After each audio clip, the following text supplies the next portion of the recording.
Hello students, in this video we are going to begin chapter 11, which consists of goodness of fit and contingency tables. So we are going through in this video section 1, which is goodness of fit. So by goodness of fit, we mean that sample data consisting of observed frequency counts arranged in a single row or column agree with some particular distribution. Let me put that in what I consider simpler terms. So we have sample data, and we want to be able to determine, does this data, when graphed, exert some kind of particular distribution that we expect, whether it be normal distribution in a bell-shaped curve, uniform where each of the inputs have the same amount of outputs. Like if you were rolling the dice, you expect each one of the numbers 1 through 6 to have the same amount of outputs. So if you're given data, does it exert the particular distribution that you expect? How do you measure that? You do a goodness of fit analysis. So we will use a hypothesis test for the claim that the observed frequency count agree with the claimed distribution, whether that be normal or uniform, for example. So a goodness of fit test is used to test the hypothesis that an observed frequency distribution fits some claimed distribution. So to do that, the objective here is to conduct a goodness of fit test, which is a hypothesis test to determine whether a single row of frequency counts agree with the same specific distribution. All right, we kind of just said the same thing 4 times. So let's go on to the notation. The notation is O represents the observed frequency of an outcome from the sample data. So what you actually got. E is what you expect to get. And that's assuming that the distribution is as claimed, like what you theoretically should get. K represents the total number of different categories or cells, like what are the different possible outcomes that you could get. N represents the number of trials, or the number of observed sample values, and P represents the probability that a sample value falls within a particular category. Okay, the requirements here must be randomly selected. You could figure that one out. The sample data consists of frequency counts for each of the different categories. So you must get at least 5 of each of the observed categories. Okay, so like I said, this is a hypothesis test, so you need the null and alternative. Let the null hypothesis be that the frequency count agree with the claimed distribution, and thus the opposite, the complement of that would be H1 is that the frequency counts do not agree with the claimed distribution. With a hypothesis test, you have to have a test statistic. So the test statistic for goodness of test, or goodness of statistic tests, is going to be the chi-squared, and you have that chi-squared equals the summation of the value of O minus E quantity squared divided by E. And we are using p-values and critical values. So the p-values are found by technology or table A4. And then for critical values, we are using A4 with k minus 1 for the degrees of freedom, where k is a total number of possible outcomes or categories. And goodness of fit hypothesis tests are always right-tailed, so you don't have to worry about figuring out what that chi-L squared value is. Okay, so first we have to find the expected frequencies. So and then we're going to be using that to compare the expected frequency compared to the observed frequencies. So there are 2 different approaches. So if the expected frequencies are all equal, then it's easy. E is just going to be N, which is the total number of trials, divided by K, which is the total possible different outcomes.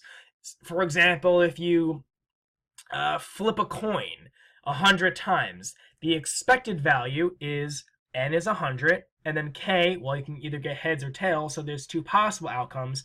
100 divided by 2 is 50. So the expected frequency is that E would be 50.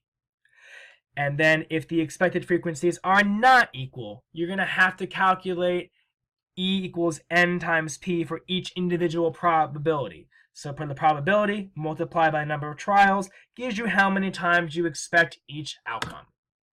So let's just do a quick example just to show you how we're getting E. So we're rolling a single dice 45 times with the following results. Assume that the die is fair and all outcomes are equally likely. Well, if you have 45 times that you rolled it, you got 13 ones, 6 twos, 12 threes, 9 fours, 3 fives, and 2 sixes. That's the observed frequency. But what did you expect to get? Well, you expected these values to all be equal. We expected this to be 1/6, 1/6, 1/6, 1/6, 1/6, 1/6, for a total of 6 out of 6, or each of the values would fall within one of those 6 possible outcomes. So K is going to be 1, 2, 3, 4, 5, 6. We have 6 possible outcomes. K equals 6 for 6 categories. We have 45 total trials, so the expected value is 45 divided by 6 is 7.5. So we expect each of these to be 7.5. Obviously, you can't have half of a 1, but you get the idea that they should all, in theory, be the same, since it should be a uniform distribution. Scenario 2 is that they are not equally likely. So same example as part 1, but let's just say that it's a loaded die, and that the outcome of 1 occurs half the time, and the other 5 occur 10% of the time. So 50% plus 10 is 60, 70, 80, 90, 100. So we're still at 100%. Each dice is going to be 1 through 6, but half the time it'll be 1, and then 2 through 6 is going to be 10% each. So the observed probabilities are the same, but the expected probabilities, well, that's going to be different. So we're going to have to calculate that. So we do our equation, n times p. N is the total number of outcomes, is 45, multiplied by the probability, gives us 22.5. We expect to get 22.5 for the observed, and then each of these is going to be the same, and it's going to be 45 times 0.1, or 4.5. So we are going to be measuring the disagreement with the claim distribution. So we want to know how much our actual distribution, given our sample data, varies from what the claim distribution ought to look like. So to measure that discrepancy, we use a test statistic given over here. And here is how we actually compare our test. So we compare the observed values to the corresponding E values. And if the O's and E's are close, then your chi-squared is going to be here. You fail to reject the null hypothesis, and that would be considered a good fit with the assumed distribution. If the O's and the E's are far apart, then you are in this range over here. And if you're in that range, then you reject the null hypothesis, which means that it is not a good fit. All right, let's look at an example. So a random sample of 100 weights of California people is obtained, and the last digit of those weights are summarized. So if you weigh 155 pounds, then the last digit of that would be 5, so it would be somewhere over here. That would be one frequency. So so we want to know,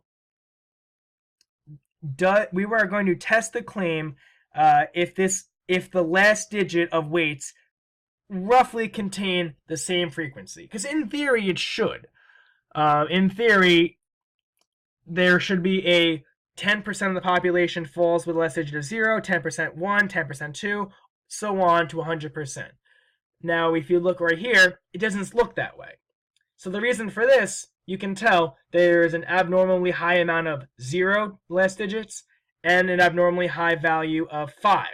Which suggests that these data values were reported, not recorded. If I asked you what was your weight, you're more likely to round it to the nearest 5 or 0 value. So that kind of just shows you where these numbers are coming from. Which also suggests that when you're doing something like that, you should weigh them, not ask them their value. You should not have them report it. So regardless, we are testing the claim that do these last digits follow a uniform distribution. So do the requirement check. They are randomly selected. The data consists of frequency counts as shown in the table, and with 100 sample data values in 10 categories that are claimed to be equally likely. Each expected frequency is 10, so each expected frequency does satisfy the requirements of being a value of at least 5. Okay, so the null hypothesis is given by that all the probabilities are equal.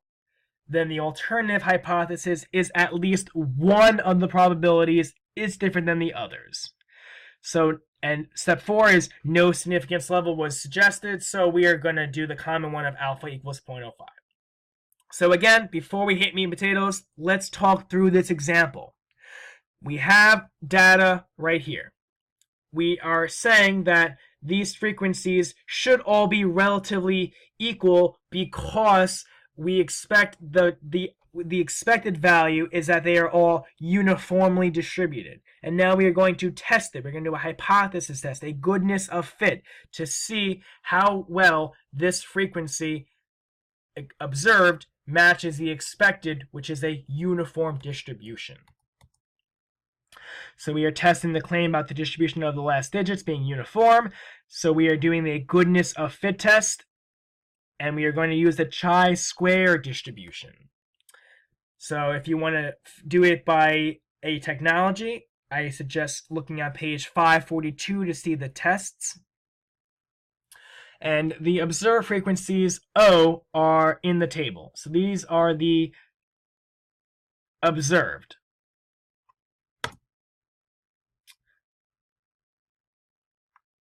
So let's do this using StatCrunch. So let's follow the steps. Step 1, enter the frequency in variable 1. So the frequency right here, you enter in your variable 1. Step 2, hit stat, goodness of fit, chi-square test. Step 3, let the observed be variable 1. And step 4, for the expected, all cells of equal proportion. Now, if this was not equal proportion, you would have to add a column variable 2 containing the expected proportions. Just a little FYI note. And then step 5, compute it. So this is what it looks like. Variable 1 contains the 1 through 10, or really 0 through 9, of the actual observed. We went to stat, goodness of fit, chi-square test, observed variable 1, and then for expected, all cells in equal proportion. If they were not, then you have to have variable 2 represent the actual expected proportions, and then you would have it be variable 2 in that column right here. Go to compute, and then you get your value right here. You have n is 100, degrees of freedom is 9, or 10 minus 1, your p-value, and your chi-square value. And this is showing you it fills in your expected, because your expected was 10 for each of them. We just took 100, divided it by 10, and then put that value in each of these right here. If you hated your life and you want to do it by hand, you can get your chi-square distribution by doing this chart right here. You get the same value of 212.8 as I got from the technology. Okay, so once we have the test statistic, we can get the critical value by using table A4 with an alpha of 0.05 and degrees of freedom of 9. And with that, the p-value is less than 0.0001. So let's look over here. So our test statistic is huge, way, way, way out here, way within that critical value region. So what does that mean? So if we are using the p-value method, we see that the p-value is really small. We reject the null hypothesis. If we're doing the critical value method, we see that the test statistic falls within the critical region. So regardless, there is sufficient evidence to reject the null hypothesis. Since we are rejecting the null hypothesis, there is sufficient evidence to support the claim that the last digits do not occur with the same relative frequency. So this goodness of fit test suggests that the last digits do not provide a good fit with the claimed uniform distribution of equally likely frequencies. Instead of actually weighing the subjects, it appears that they reported their weights. Again, if you ask someone what their weight is, they're more likely to round it to a good whole number of 5 or 0. All right, let's do another example. According to Benford's law, many data sets have the property that the leading first digits follow distribution shown in the first two rows of the table below. So we're saying that the first digit is 30.1%, then 17.6, then 12.5, and you kind of converge and go down. So the bottom row lists the frequencies of the leading digits of internet traffic inter-arrival times. I don't even know what that means. Maybe someone more tech savvy could explain, but we'll roll with it. Do the frequencies in the bottom row fit the distribution according to Benford's law? So does these values fit this distribution right here? Well, let's do a goodness of fit test. Okay, look at your requirement checks. We're satisfied. Woohoo! So the null hypothesis is going to be that the probabilities are going to be what they ought to be, what they are expected to be. And the alternative hypothesis is going to be that the proportions do not equal the claimed values. The claimed values being these values over here.